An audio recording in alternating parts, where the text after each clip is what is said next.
All right, we're now joined here on Tennis Channel Inside In by one of the most prominent, well-known members of the pickleball community. He's one of the top players in the world, continues to make an impact on and off the court, turning pro in just 2022, but already taken the game by storm, and is now a member of the Brooklyn Aces team of Major League Pickleball, which, shameless plug, you can catch on Pickleball TV here at Tennis Channel, as well as other places. And most recently, signed as an ambassador, a brand ambassador to Lotto Sport, where you can find all of their outstanding and efficient pickleball collection at Dick's Sporting Goods. Welcome to the podcast, Pablo Tellez. Pablo, really excited to talk with you. Thanks for taking time to join the show. Yeah, no, thank you for having me. Excited to do this. Yeah, and I wanted to start with one thing in particular, and that's your beginning with racket sports, not in what would be considered a hotbed region of the world in Colombia, but I know that tennis and that racket sports culture is very prominent. What was it like finding racket sports, starting your journey there in a region of the country that's very passionate, but I don't think region of the world, I don't think a lot of people understand just how feverish that love for racket sports is in Colombia. Yeah, it's crazy. Honestly, my family doesn't come from racket sports. My dad was actually a professional soccer player, and we found tennis because of soccer. We were actually practicing soccer every day, and the field that we used to practice used to have tennis courts literally right next to it. And that's how we started getting into the sport, and eventually we just took over for us. Do you think that for your specific handling of it and how you came up, was accessibility a big thing for you? Because I think that's a big thing, not just in Colombia, but for all sports in all regions of the world. And tennis is having, as is pickleball, some issues with that. But accessibility, being able to play sports, play those racket sports, was that easy for you? It was easy, but definitely not as easy as it is to play soccer in the region of the world. And I think that's the reason why soccer is so big in developing countries. It's just very easy to get started. And but for us, fortunately, tennis was right there, and the club that we were starting at used to do lessons at no charge. So it was easy for us to get started that way. Well, we see with pickleball your hand skills and your ability to be an amazing player. But was that natural? That's the question. With tennis, did you always have quick hands? Did you find you were good early on, or did it take time to really develop into your game? When I started out, it was rough at the beginning. I think for me it was easier than my brother because I actually followed my brother's footsteps. He started playing when he was 12, and I just followed him when I was 7. So for me it was easier, but I think for me the hands was never an issue in tennis, more the power. Mm. That's when I found out as I was growing up that there were people that were a lot stronger and bigger than we are in Colombia, and that, I think that was the main factor. So did you look at it? Because I'm looking at your story, it's fascinating. You won a national championship at a Division II college, Western Florida, and really made your mark there. But was getting to the United States and going to college something on your radar early, or did you find that late in the game? Because I'm always fascinated to know and understanding the mindset of someone that comes to the States to go to college, get your education while also playing competitive sports. Yeah, no, for me, the mindset was to play pro all around. Fortunately, I was always pretty good in for Colombian standards, always ranking the top 3 in the country. So my goal was always to give it a go at the pro level. Fortunately, the dynamics for tennis, money is a big factor when you're getting started in the pro world. So I played for about 6 months of pro level tennis. I had some ATP points that I was able to get in that time frame. I was only 17, so I wanted to give it a go, and I thought I had a chance. But when the opportunity presented to go to college, get a free education, and get better practice that probably I was getting back home, I took it right away. I'm sure parents were probably pretty happy about that too, going to college. My parents had a big say on that. Yeah, that's for sure. So what was it like being a part of a team? I know that's something that's in your professional life now. And I ask that because in tennis and pickleball, these sports that are known as individual or maybe doubles, but you're part of a bigger team when you're in college and now in your Yeah. professional life. What was that experience like, an individual sport necessarily, but also being a part of a team? Yeah, at first it's a little weird when you come from tennis because you're so used to, you have your your team, your coach, your trainer. You're basically not discussing strategy or trying to lift out other players.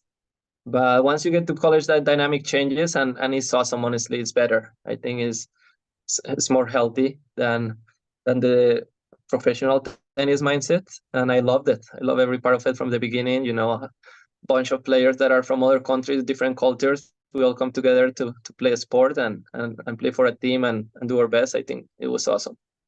So I'm skipping ahead a little bit because you started your pickleball journey, I'll call it, in 2019, but you graduate in 2017. Did you have a plan for after college what your life would look like? And if so, what was that? Honestly, I had just graduated and I wasn't sure what I wanted to do. I was actually very close to going to Germany and doing my master there in 2018 or end of 2018. The opportunity presented to stay in the US coaching tennis, and I took it. I was having a good time. So that was the plan. And then I started playing pickleball as a hobby in 2019. It just happened after I signed up for a tournament randomly, Yeah. and I was hooked after that. Yeah. So take us through that story. It's kind of an urban legend right now. And I know there's details that might not be 100% accurate, but 19, you start your career in pickleball, not even a professional yet, still a few years from that, but you signed up randomly for an event. Was it on a whim? Were your friends urging you? Did they think you would be good? How did that Uh, experience go? no, I knew nothing about pickleball. I had no friends through pickleball. It was all tennis. I went to a tennis store in town in Naples, Florida, where I used to live, and I was getting, I think I was getting grips or something like that. And I saw this banner for a pickleball tournament, 100K prize money. I'm like, oh wow, that looks like mini tennis. I think I'm gonna dominate. I had good hands in tennis. This is me. So I signed up. The person that run the tournament actually is the dad of a really good pickleball player now. Her name is Vivian David, and she was the one that helped me pick up a paddle because I didn't even have a paddle for the tournament. I didn't know anything, so I just showed up. I lost to everybody. All the big names were there because at the time that was probably one of the biggest tournaments, and I had no idea. So I lost to Ben Jones, I lost to Colin, I lost to Riley Newman. I literally lost to everybody you can think of. And after that, I was hooked. I couldn't let it go. I couldn't let go of the fact that I was losing in this mini tennis game. So I was hooked. So it's funny. You said a couple of things there. One being you didn't just sign up in any tournament. Your first tournament was against the very best in the world, which is the funny part of that story. But also, and I think you said you had an older brother, right, that you followed in his footsteps. That's kind of like the younger brother thing where you took a beating by your account, but we're still hooked. We're like, yeah, I want to come back for more. And I think a lot of people might have been intimidated in that same situation where they just get beat across the court, but you were all in. You're like, I love this. I'm coming back for more. Yeah, and I think that's a recurring factor with pickleball. People that at first don't take it too serious, once they start playing, they realize that it's not as easy as it looks. People are going to expose you, and for some reason, it makes you want to get better because you really feel like you can do it, and that's the beauty of the game. Yeah, I talked to Beth Bellamy on this show years or a little bit under a year, I should say. And a accomplished tennis player, had done a lot also, like yourself, made the transition. She talked about the grip change and understanding that. And that's something I don't know too much about. But from your perspective, what was it like just gripping a paddle versus a racket and how you had to adjust to what that process was? Yeah, well, for starters, the grip on a pickleball paddle is a lot smaller than the tennis grip. So that's already a change. When I started playing, the paddles didn't really have any technology in the sense that you couldn't really create spins or make or shape the ball very well. So a continental grip was ideal. And coming from tennis, that was fine.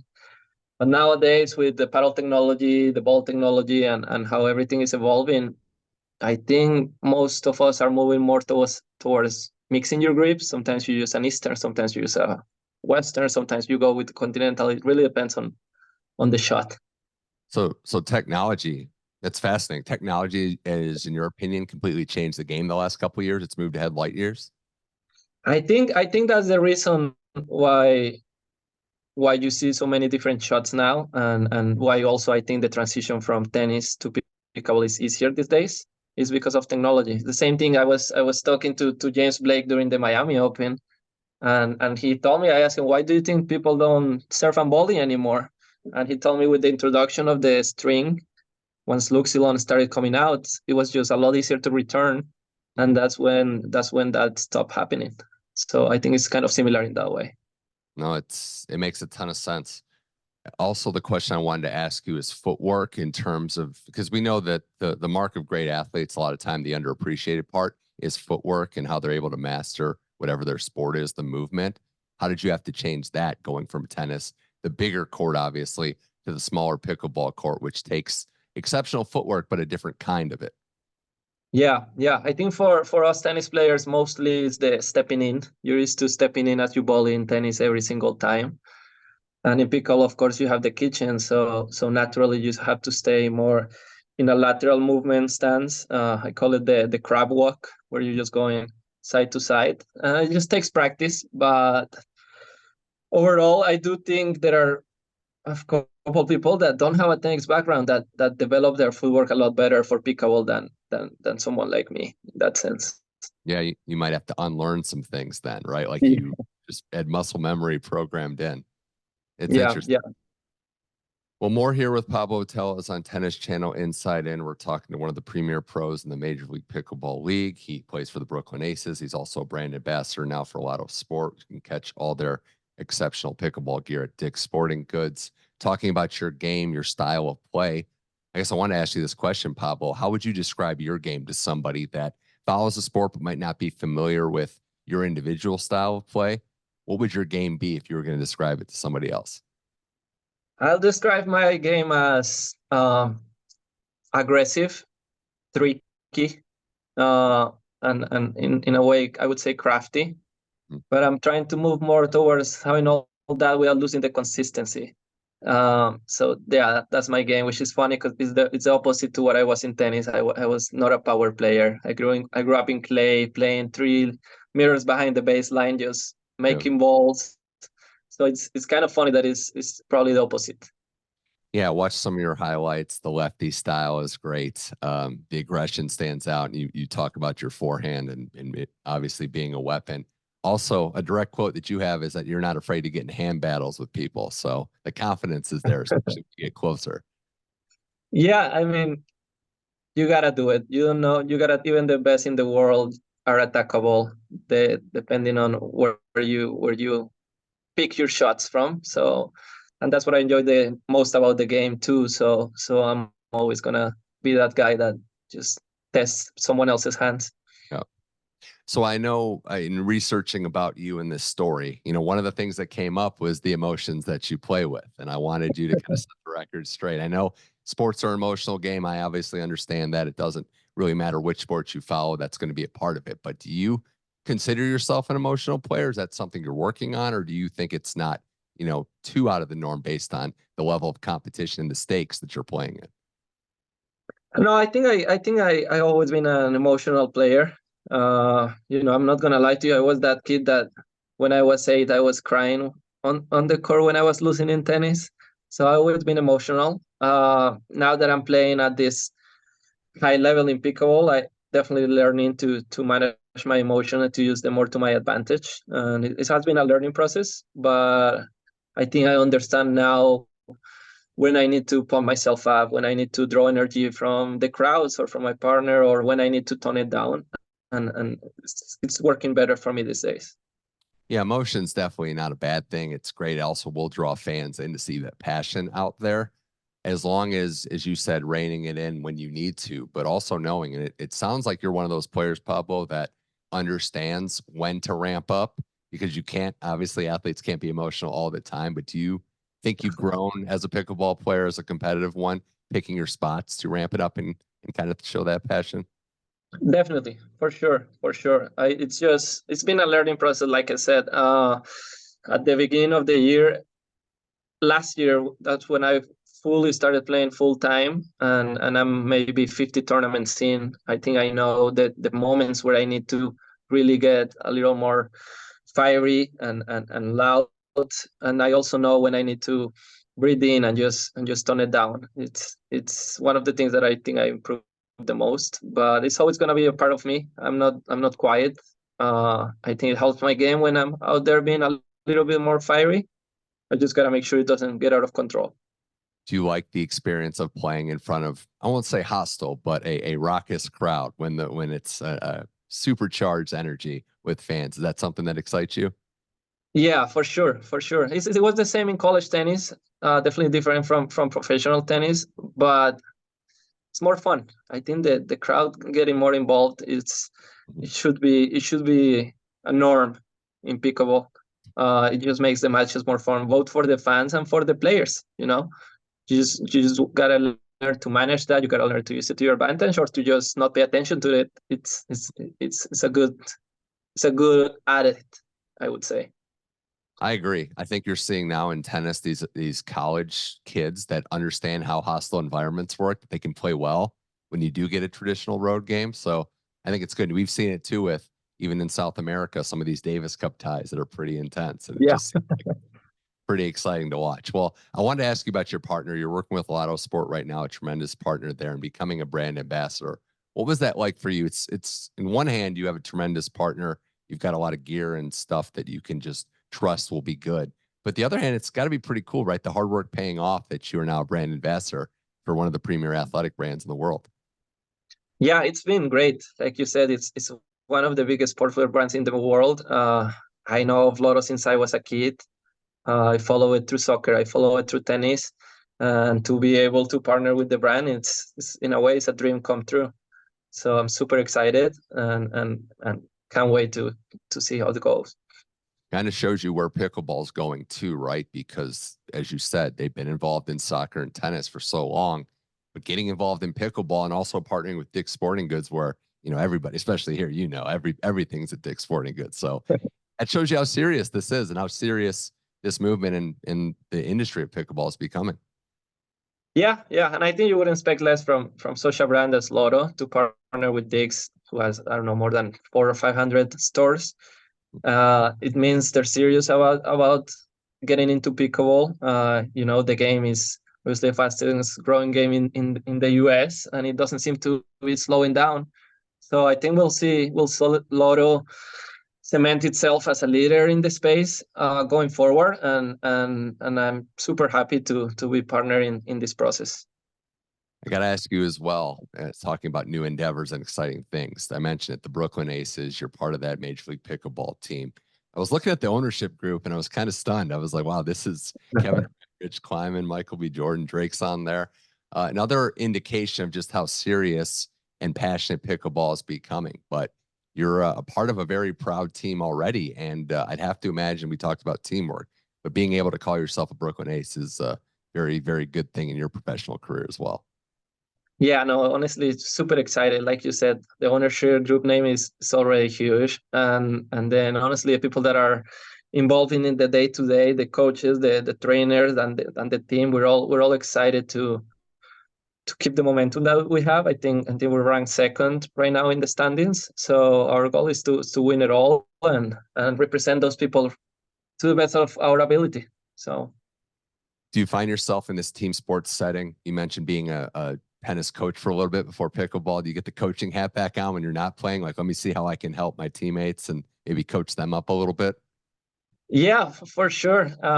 It's definitely different. You don't want to overstep when you're talking to your teammates. So that's why we have a coach that does that. But I definitely like to help in any way I can, and just the team atmosphere that you don't have in regular pickleball events is a lot of fun.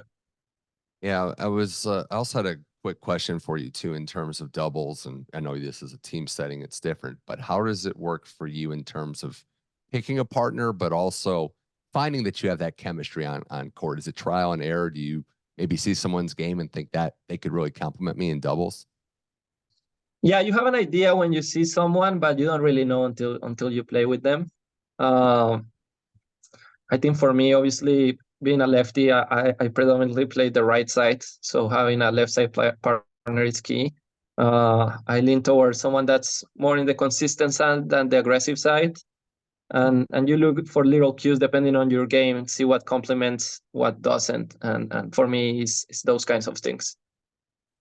That's a very wise perspective. I think you don't really know until you're out there too, but it's good to have that mindset that you're willing to try some different partners, see what sticks. Well, Pablo, tell us a couple more things here on Tennis Channel Inside In before we let you go. One being, the growing movement of pickleball in this country and really worldwide. How have you seen the growth of this sport seemingly overnight, although we know that's not the case? And what else can Major League Pickleball, can yourself do to grow the game at the youth level all the way up to the pros? I think we just have to keep the momentum that we have. I think you're seeing a lot more kids playing that are junior events now. I talked to some kids. I did a kids clinic 2 weeks ago, and none of them come from a tennis background. They just literally playing pickleball. They love it. And I think for us, it's just a matter of being good ambassadors, being good role models. And in terms of worldwide, back home, for example, they just opened the first 8-court pickleball facility. And it's just a matter of getting the word out there. It's a fun game. The barrier to entry is very, very easy. And I think there is no reason why it shouldn't keep growing. Have you brought anything back or played it in Colombia since this whirlwind of a career has happened for you? I haven't. I'm actually going there next week, literally on Monday. And I'm going to be doing a clinic in 2 different cities, trying to grow the game and just create some more awareness. So it's going to be fun.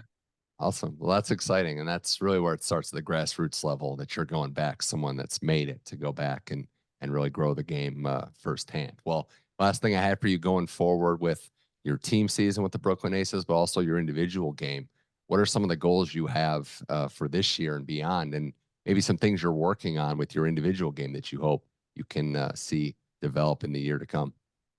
Yeah, there are definitely a lot of things that you can work on. That's what's fun about the game, and it's because it's always changing. You always have to adjust little things. In terms of results, for me, I think I want to end the year as a top 3 player in the game. I think I'm ranked 7 right now. So the goal is to make the jump to that top 3 level. And then personally in the game, just keep working on being that super aggressive but super consistent player, and that's the balance that I'm working towards. No, it's very interesting to hear you say that, and also going back to the aggressive thing. I think what's pretty cool about your perspective, you weren't an aggressive tennis player, but in this game you realize you have to kind of revamp what you do and completely reconfigure it. I think that's a lesson for people out there, that when they try different things, don't just go to the old reliable. Just kind of be bold and take chances. Yeah, that's what it is. And now that I'm with Lotto, I'm super excited to be able to do all this and continue to grow. That's it. Well, Pablo, Tellez, this is fun. I think this was evidence you're not the bad boy of pickleball. We've proven that you're a super nice guy that gets emotional, but ramps up and plays some outstanding pickleball. Remember that he is a Lotto Sport brand ambassador. You can catch their collection of outstanding pickleball stuff at Dick's Sporting Goods. Pablo Tellez, thanks for joining the podcast. Thanks for coming on Tennis Channel Inside, and best of luck with your season with the Brooklyn Aces and beyond 2024. So thanks for coming on the show. Thank you for having me. I appreciate the time.